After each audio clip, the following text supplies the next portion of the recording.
नमस्कार सभी साथियों को, एक बार जुड़ जाइएगा सभी के सभी साथी। सीटी 2026 बेटा थोड़ी ध्यान दे लेना कि हम बात कर रहे हैं सीटी 2026 की। ये सिर्फ जीके से आप पास नहीं कर पाओगे, इसके लिए आपको रीजनिंग, मैथ, विज्ञान, कंप्यूटर, हिंदी, इंग्लिश, इन पर भी बराबर फोकस करना पड़ेगा, तब जाकर पास होगा। अब और तो मैं क्या कर सकता हूं, आए हुए क्वेश्चन आपको पहले करवा दूं, क्या पता आपका मनोबल उनसे बन जाए। हिंदी का पहला वीडियो कल आ चुका है, आज विज्ञान का पहला वीडियो आया है जिसके अंदर टॉपिक है भौतिक एवं रासायनिक परिवर्तन और उत्प्रेरक। जो हमारे सिलेबस में पहला टॉपिक दिया गया है वो का वो टॉपिक है, क्लास 1 है ये विज्ञान की दोस्तों, समझ गए आप। और क्वेश्चनों की संख्या रहेगी आपके 61। कंप्लीट क्वेश्चन के नीचे जिस भर्ती में वो क्वेश्चन आया है उस भर्ती का नाम लिखा है मैंने, चाहे आप 12th लेवल से हो चाहे ग्रेजुएशन लेवल से हो। देखो इस प्रकार से जमादार ग्रेड सेकंड एग्जाम 2025 का ये क्वेश्चन है, इस प्रकार से हर एक क्वेश्चन के नीचे लिखा गया है कि किस भर्ती में ये क्वेश्चन आया है और आपको इसका उत्तर देना है दोस्तों। सबसे पहले सीटी 2026, आप 12th लेवल से हो या आप स्नातक स्तर से हो, ये कमेंट करके बताना है भाई। कमेंट करके एक बार सभी साथी बता दे, जल्दी से कमेंट करके बता दें और वीडियो को शुरुआत में ही लाइक कर दें। आपका सपोर्ट ही मेरा मनोबल है और मेरा मनोबल रहेगा तो मैं उतने ही अच्छे अच्छे क्वेश्चन लेकर आऊंगा, तो आपका भी मनोबल बनता जाएगा। और मेरा मनोबल बनेगा सिर्फ आपके एक लाइक से। लाइक कर दें, अपने सभी मित्रों के पास शेयर कर दें, चैनल को सब्सक्राइब कर ले बेटा जल्दी से। निम्नलिखित में से कौन सा समंगी मिश्रण का उदाहरण है? समंगी मतलब देखो, बालू और लवण नमक, चीनी और नमक, तेल में जल और जल में चीनी। समांगी का मतलब है अगर कोई मिश्रण ऐसा हम बना रहे हैं जिसके अंदर दो पदार्थ हम मिला रहे हैं और मिलाने के बाद हमें पता ना चले अलग अलग।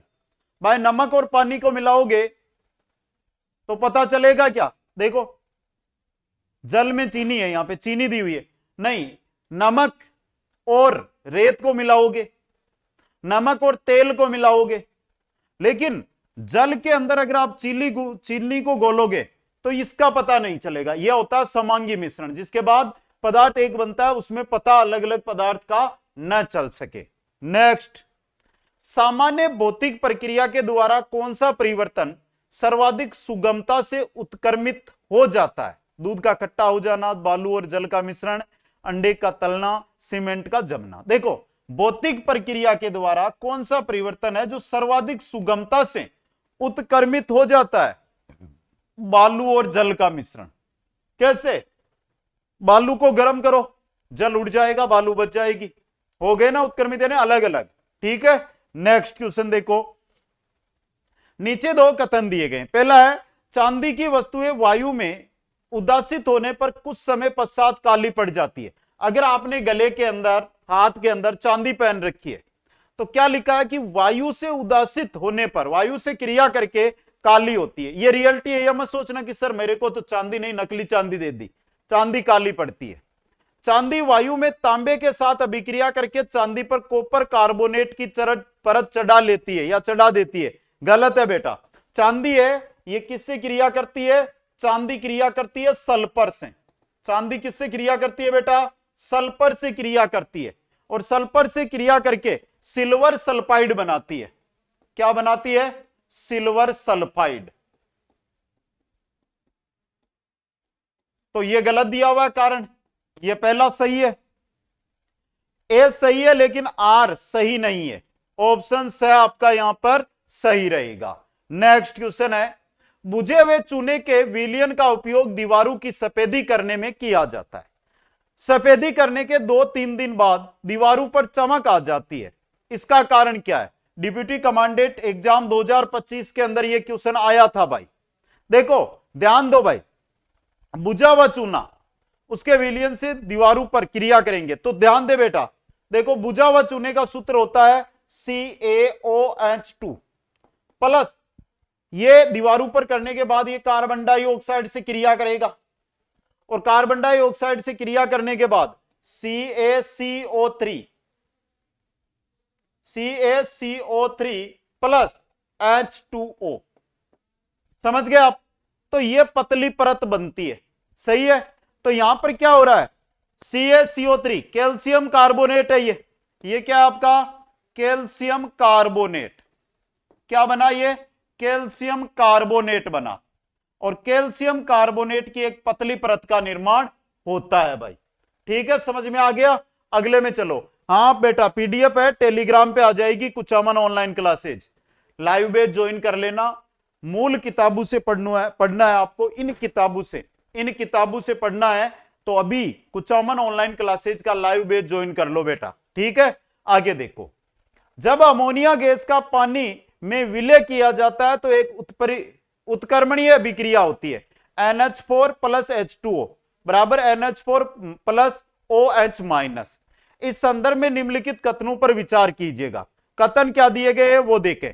अमोनिया एक क्षारक है, चूंकि यह विलयन में हाइड्रोक्साइड आयन उत्पन्न करती है। इस विलयन का पीएच मान 7 होता है, गलत है। साम्य में मिश्रण में हाइड्रोक्साइड आयनों का योगदान करने पर और अधिक अमोनिया उत्पन्न होती है। बी, ए और सी सही है, बी गलत है। ए और सी दिया हुआ है आपको स ऑप्शन के अंदर। यह किस में आया था भाई, भर्ती का नाम ये रहा, डिप्यूटी कमांडेंट एग्जाम 2025 के अंदर। आलोक राज जी बोल रहे पेपर हार्ड बनाऊंगा मैं। अरे बना लेना आलोक राज जी, ये राजस्थान के बेरोजगार बच्चे हैं, आपको चुन चुन कर पेपर पास करवाएंगे भाई। समझ गए?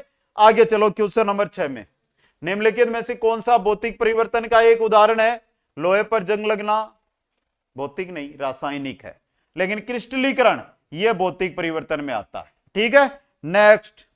निम्नलिखित में से किस अभिकारक युग्म के बीच अभिक्रिया के परिणाम स्वरूप विस्थापन अभिक्रिया होगी। विस्थापन अभिक्रिया किसके अंदर होगी वो आपको यहां पर बताना है भाई। देखो पहला क्या है, AgNO3 विलयन और तांबा धातु। देखो बेटा, AgNO3 2 ले लो बेटा, 2 अणु ले लो इसके। समझ गए? क्रिया करा तो Cu से। समझ गए?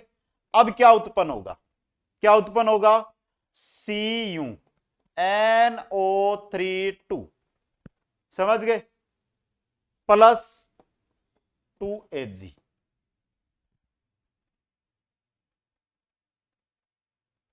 तो क्या लिखा गया कि अभिकारक युग्म के बीच अभिक्रिया के परिणाम स्वरूप विस्थापन अभिक्रिया होगी AgNO3 विलयन और तांबा धातु के बीच। ये देख लो कॉपर। ठीक है, अगला क्वेश्चन। पानी का क्वथनांक क्या होता है बेटा, पानी का क्वथनांक कितना होता है, 100 degree Celsius, 100 degree Celsius. Next है, ऋणायन किसके द्वारा बनता है, ऋणायन बनता है परमाणु द्वारा एक या अधिक इलेक्ट्रॉनों का लाभ होने पर, परमाणु द्वारा एक या अधिक इलेक्ट्रॉनों का लाभ होने पर। नेक्स्ट, 0.1 मोल N2 का द्रव्यमान कितना होता है। भाई अगर मैं बात करूं N का द्रव्यमान होता है 14, तो N2 का द्रव्यमान कितना हो गया बेटा, 14 इंटू 2 यानी कितना हो गया, 28 हो गया। समझ गए आप? अब हमें पूछा किसका है, 0.1 मोल का। तो 0.1 मोल बराबर 0.1 इंटू 28 कर दो, कितना हो जाएगा, 2.8 मोल। सॉरी, ग्राम, मोल लिख दिया है मैंने, ग्राम। तो ये रास्ता है ऑप्शन। आ गया समझ में? अगला क्वेश्चन, 2 घुलनशील द्रवों के मिश्रण को पृथक करने की उपयुक्त विधि है। घुलनशील द्रव्य है, अब घुलनशील द्रव्य को आपको अलग करना है तो उसके लिए सबसे अच्छी विधि होगी आसवन विधि। कौन सी विधि होगी बेटा, आसवन विधि सबसे उपयुक्त विधि। नेक्स्ट, निम्नलिखित में से कौन सा यौगिक एल्किन समजातीय श्रेणी का सदस्य नहीं है। सी पाइप, देखो इस प्रकार लिखा हुआ है, सी pipe H10, C4H8, C3H6, C2H2। बेटा C2H2 है, ये किस में आएगा, एल्काइन में आएगा, एल्काइन, एल्कीन में नहीं आएगा। यहां पर हमें एल्कीन पूछी है, जबकि देखो ये एल्काइन श्रेणी में आएगा और इसको कहते हैं एथाइन। इसको क्या कहते हैं, एथाइन कहा जाता है। नेक्स्ट, निम्नलिखित में से कौन सा समांगी मिश्रण का उदाहरण नहीं है? देखो, कार्बन डाइऑक्साइड में सल्फर, जल में शक्कर, जल में एथेनॉल, जल में तेल। मिलते हैं क्या? दोनों नहीं मिलते। डाल के देख लो तेल, जल है, जल के अंदर सरसों का तेल डालो, मिल जाता है क्या? कभी नहीं, अलग अलग मिलते हैं। नेक्स्ट, सूर्य और तारों में सामान्यतः पाए जाने वाले पदार्थ की चौथी अवस्था। सूर्य और तारों में जो एक पदार्थ पाया जाता है उसे कहते हैं प्लाज्मा। क्या कहते हैं? प्लाज्मा। और प्लाज्मा एक क्या होती है? आयनित गैस होती है। प्लाज्मा क्या होती है? आयनित गैस होती है भाई। प्लाज्मा क्या होती है बेटा? आयनित गैस होती है दोस्तों। अगला क्वेश्चन देखो, ऑक्सीकरण प्रतिक्रिया के निम्नलिखित में से कौन से प्रभाव रोजमर्रा की जिंदगी में देखे जाते हैं? अपघटन, अवक्षेपण नहीं, संसारण और विकृत गंधिता। संसारण हम देखते हैं, कहां देखते हैं? जैसे लोहे पर जंग, अरे नॉर्मल जिंदगी रोजमर्रा में देखते हो ना लोहे पर। विकृत गंधिता, भाई आपके पास घी है और घी में गंध आ रही है तो वो विकृत गंधिता हो गई। तो ये रोजमर्रा के अंदर हम दोनों देखते हैं। नेक्स्ट क्वेश्चन है, यसद लेपन गैल्वेनाइज्ड की प्रक्रिया में लोहे के पाइपों को जंग से बचाने के लिए किसकी परत चढ़ाई जाती है? लोहे के ऊपर किसकी परत चढ़ाई जाती है बेटा? जिंक की। किसकी? जिंक की परत चढ़ाई जाती है। नेक्स्ट, निम्नलिखित में से कौन सा रासायनिक परिवर्तन का उदाहरण नहीं है? रासायनिक का, मैग्नीशियम रिबन का जलना, लोहे पर जंग लगना, दही का जमना, क्रिस्टलीकरण। यह भौतिक परिवर्तन है बेटा, भौतिक परिवर्तन है। क्या है ये? भौतिक परिवर्तन के अंतर्गत आएगा। क्वेश्चन नंबर 19, निम्नलिखित में से कौन से कथन सही है वो बताने आपको। पहला, भौतिक परिवर्तन उत्क्रमणीय व अस्थिर होते हैं, तो गलत हो गया। रासायनिक परिवर्तन गैर उत्क्रमणीय व स्थिर होते हैं, क्या सही है क्या भाई? सही है। भौतिक परिवर्तन उत्क्रमणीय व अस्थिर होते हैं, सही है। रासायनिक परिवर्तन गैर उत्क्रमणीय व स्थिर होते हैं, अस्थिर नहीं स्थिर होते हैं। तो सही पूछा है क्या? बी और सी सही है यहां पर। यह रास्ता ऑप्शन, केवल बी और सी। नेक्स्ट, अवायवीय जीवाणु पशु अपशिष्ट का पाचन कर बायोगैस उत्पन्न करते हैं। समझ गए? दूसरा, फिर बायोगैस को ईंधन के रूप में जलाया जाता है। दोनों ही जो परिवर्तन है रासायनिक, चाहे ये परिवर्तन हो चाहे ये परिवर्तन हो। तो देखो ये रहा, प्रक्रिया ए और बी दोनों रासायनिक परिवर्तन है। दोनों ही क्या है? रासायनिक परिवर्तन। नेक्स्ट, निम्नलिखित में से कौन से फल और सब्जियां काटने के बाद कुछ समय के लिए खुला रखने पर अपने रंग में परिवर्तित कर लेते हैं? जैसे कि आपने सेव खाई है, सेव को काटकर 5 मिनट रखिएगा, उसका जो अंदर का भाग है काटने के बाद अलग रंग ले लेता है। सेव रंग परिवर्तन करता है या नहीं करता? करता है। टमाटर नहीं करता। आलू रंग परिवर्तन करता है। सर आपने कहां देखा? मैंने देखा। बैंगन रंग परिवर्तन करता है, गाजर रंग परिवर्तन नहीं करती। तो सेम आलू और बैंगन, एसीडी, ये रहा एसीडी, ऑप्शन ए। नेक्स्ट, निम्नलिखित में से कौन सा भौतिक परिवर्तन है? भौतिक, भोजन का पाचन, लोहे में जंग, क्रिस्टलीकरण। क्रिस्टलीकरण क्या है? भौतिक परिवर्तन के अंतर्गत आता है। नेक्स्ट, जब बेकिंग सोडा में सिरका मिलाया जाता है, जब बेकिंग सोडा में सिरका मिलाया जाता है तो एक गैस निकलती है जो चूने के पानी में प्रवाहित किए जाने पर उसको दूधिया कर देती है। यह गैस कौन सी है? यह गैस होती है कार्बन डाइऑक्साइड। कौन सी होती है? CO2, carbon dioxide. नेक्स्ट, निम्नलिखित में से कौन सी ऊष्मासेपी प्रक्रियाएं हैं? पहला, जल की अनबुझे चूने के साथ अभिक्रिया ऊष्मासेपी है। सल्फ्यूरिक अम्ल का तनुकरण, यह ऊष्मासेपी है। जल का वाष्पन ऊष्माशोषी है। और कपूर क्रिस्टल का उद्रवपातन ऊष्माशोषी है। तो यहां पे ऊष्मासेपी बतानी है, जो पहली और दूसरी दो ही है, तो 1 और 2, ऑप्शन ए सही रहेगा। क्वेश्चन नंबर 25, निम्नलिखित में से कौन सा एम्पोटेरिक ऑक्साइड का उदाहरण है? बहुत अच्छा question. Amphoteric oxide, amphoteric oxide किसे कहते हैं? जो अम्ल व क्षार के साथ क्रिया कर सके उसे कहते हैं एम्पोटेरिक ऑक्साइड। और उसके अंदर आएगा हमारा lead oxide, PbO, lead oxide, lead oxide. ठीक है बेटा। आगे देखो, मोमबत्ती जलाने के दौरान, मोमबत्ती जलाने के दौरान मोम पिघलता है, मतलब भौतिक परिवर्तन होता है। मोम जलता है और कार्बन बनाता है, मतलब रासायनिक परिवर्तन भी होता है।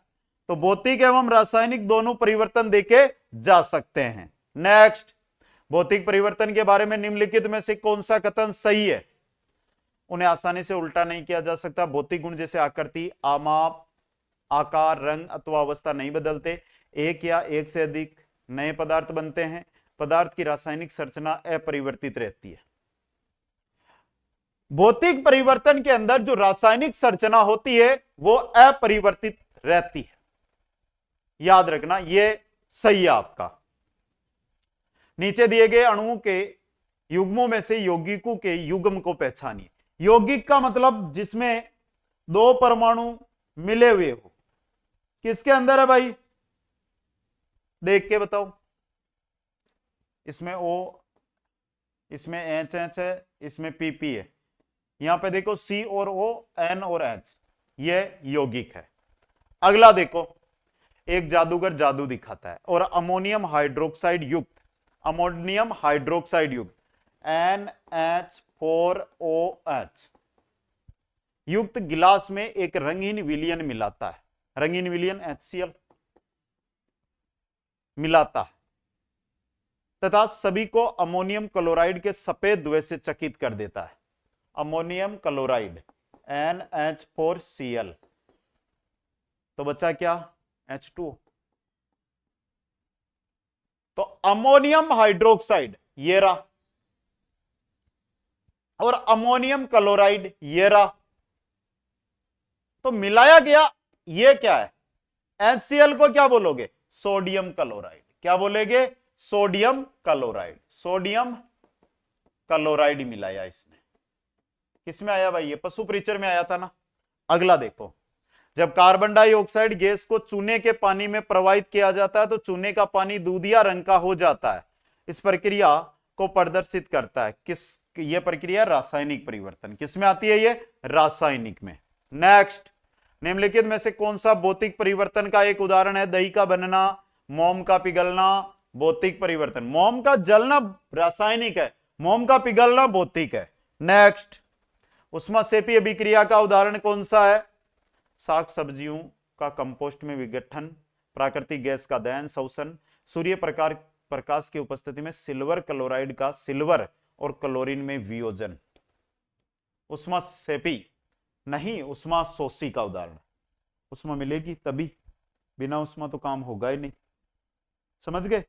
आगे चलो, क्वेश्चन नंबर 34 में, साग सब्जियों को विघटित होकर कंपोस्ट बनना किसका उदाहरण है? तो अभी हमने देखा है बेटा, यहां पे देखो ऊष्माशोषी में ये नहीं आया है, मतलब ये किस में आएगा? ऊष्माक्षेपी में। तो ये रहा ऊष्माक्षेपी अभिक्रिया का। नेक्स्ट, मैग्नीशियम के एक पतले फीते रिबन के टुकड़े के एक सिरे को साफ करके उसे मोमबत्ती की ज्वाला के निकट लाए तो यह जलती है। तो मैग्नीशियम है, उसका एक रिबन है, उसका एक टुकड़ा है, रिबन एक सिरा है, उसको मोमबत्ती के ऊपर लेकर आएंगे तो क्या होगा? चमकदार सफेद प्रकाश के साथ जलेगा। चमकदार सफेद प्रकाश के साथ जलेगा। नेक्स्ट, निम्नलिखित में से अनुत्क्रमणीय परिवर्तन को चुनिए। अनुत्क्रमणीय परिवर्तन यानी कि रासायनिक परिवर्तन। ये रहा लकड़ी का जलना। अनुत्क्रमणीय मतलब रासायनिक, अनुत्क्रमणीय मतलब रासायनिक। अनुत्क्रमणीय में ज्यादा शब्द है, रासायनिक में ज्यादा है। उत्क्रमणीय में कब है? तो भौतिक में भी कम शब्द है। ठीक है। अगला क्वेश्चन, निम्नलिखित में से कौन से कथन सही है? बर्फ का पिघलना एक रासायनिक, पहला ही गलत है। बर्फ का पिघलना भौतिक में आता है। बर्फ का पिघलना भौतिक परिवर्तन है। दूध से दही का बनना एक रासायनिक परिवर्तन है। लोहे में जंग लगना एक रासायनिक परिवर्तन है। जल में लवण का घुलना एक भौतिक परिवर्तन है। तो बी सी डी तीनों सही है। B C D the option सही रहेगा। नेक्स्ट, जब हम एक लोहे की कील को 1 घंटे के लिए नीले रंग के कॉपर सल्फेट विलयन में रखते हैं तो विलयन के रंग परिवर्तन को पहचानिएगा। लोहे की कील है ये Fe, लोहा है नहीं, फेरस। अब रखा किसमें, लोहे की कील को 1 घंटे के लिए नीले रंग के copper sulphate, copper sulphate CuSO4, अब क्रिया करेगी, क्रिया करेगी तो बनेगी FeSO4 प्लस Cu। तो बेटा कॉपर सल्फेट रखते हैं तो रंग परिवर्तन पहचानिए, यह बनेगा फेरस सल्फेट। यह क्या बना है, फेरस सल्फेट। यह था कॉपर सल्फेट, और कॉपर सल्फेट फेरस सल्फेट में बदल गया। समझ गए आप? तो यहां पर क्या उत्तर निकल कर आएगा भाई, यह रंगहीन विलयन में परिवर्तन हो जाता है, यह नीला ही रहता है, इसका रंग बदलकर नारंगी हो जाता है, इसका रंग बदलकर हरा सा हो जाता है, क्योंकि फेरस सल्फेट हरे रंग का होता है। ठीक है, आ गया? आगे देखो भाई नेक्स्ट, यदि जिंक के कणों को कॉपर सल्फेट के विलयन में मिलाया, जिंक के कण है और कॉपर सल्फेट में मिला रहे हैं,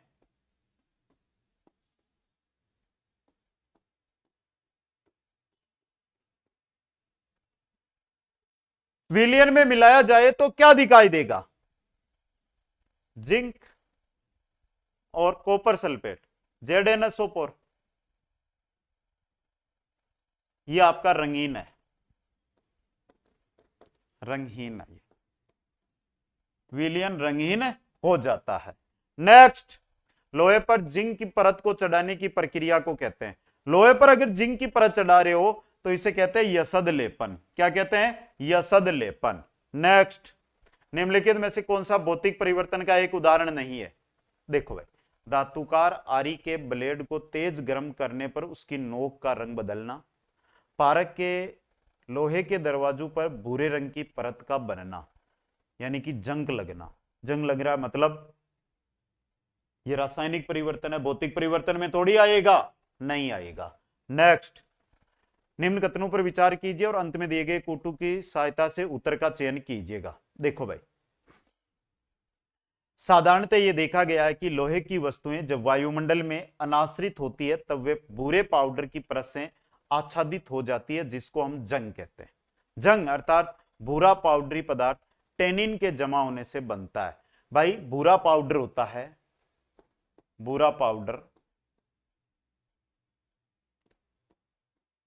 ये क्या होता है बेटा, ये लोहे के ऑक्सीकरण के कारण होता है।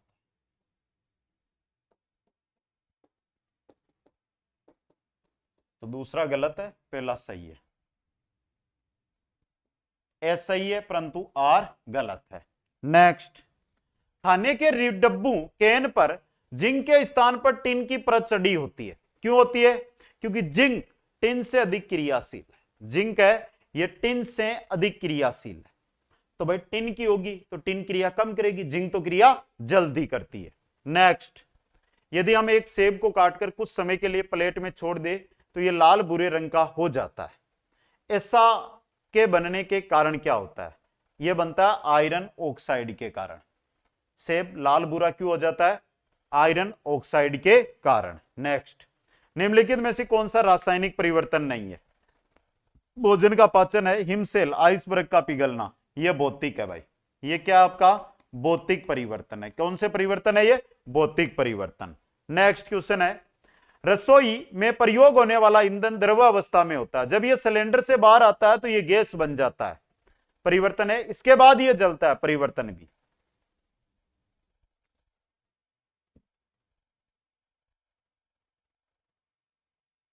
पहला देखो, प्रक्रिया बी परिवर्तन एक रासायनिक परिवर्तन है, सही है भाई। दोनों रासायनिक नहीं है, पहली तो भौतिक है। ए सही है। देखो यहां पर एक को रासायनिक बताया जबकि ए तो भौतिक परिवर्तन है भाई। द्रव अवस्था में हो, गैस अवस्था में हो, वो तो भौतिक परिवर्तन हो गई, लेकिन ये जलेगा, जलेगा तो कार्बन बनेगा, कार्बन बनेगा मतलब रासायनिक परिवर्तन। नेक्स्ट, सुमेलित कीजिएगा, बहुत बहुत अच्छा क्वेश्चन आया भाई। लोहे पर जिंक यानी जस्ते की परत चढ़ाना, इसे कहते हैं यसद लेपन। तो 4, गर्म करने पर ठोस का द्रव्य में बदलना, इसे कहते हैं गलन, गलन है 1 पर। ठंडा करने पर गैस का द्रव्य में बदलना, संघनन। 3, गर्म करने पर द्रव्य का गैस में बदलना, वाष्पीकरण। 4 1 3 2, 4 1 3 2, स ऑप्शन। ठीक है। क्वेश्चन 48, निम्नलिखित में से कौन सा एक भौतिक परिवर्तन है? श्वसन, मोम का पिघलना। मोम का पिघलना किसमें आता है? भौतिक परिवर्तन में। नेक्स्ट, हेबर की क्रिया में उपयोगी उत्प्रेरक और वर्धक क्रमशः है। अरे बेटा सीटी 2024 का क्वेश्चन है यहां पर। हेबर की क्रिया में उपयोगी उत्प्रेरक और वर्धक कौन से हैं? तो आयरन और मोलिबेडनम होते हैं। आयरन और मोलिबेडनम, आयरन, मोलिबेडनम, मोलिबेडेनम। ठीक है। अगला क्वेश्चन, लोहे पर जंग लगना, हवा तथा पानी दोनों की उपस्थिति। लोहे पर अगर जंग लगता है, हवा और पानी दोनों की उपस्थिति में लगता है। नेक्स्ट, निम्नलिखित में से कौन संसारण का के उदाहरण है? संसारण, लोहा जंग, चांदी पर काली सतह का आवरण, तांबे पर हरी सतह का आवरण, लोहे की वस्तु का गैल्वेनीकरण। इसको छोड़ दो, बाकी तीनों संसारण के उदाहरण है। ए, बी और सी, ब ऑप्शन है जो आपका यहां पे सही रहेगा। Next, 2H2, 2H2O2, 2H2O plus O2 glycerol मिला रहे हैं उत्प्रेरक के रूप में। ऊपर दी गई रासायनिक अभिक्रिया में ग्लिसरॉल है, क्या है बेटा? ऋणात्मक उत्प्रेरक है, ये धनात्मक नहीं है, ऋणात्मक है। नेक्स्ट, नीचे दिए गए यौगिक का IUPAC नाम क्या होगा? देखो, CH3, CH3, CH2, इसका नाम।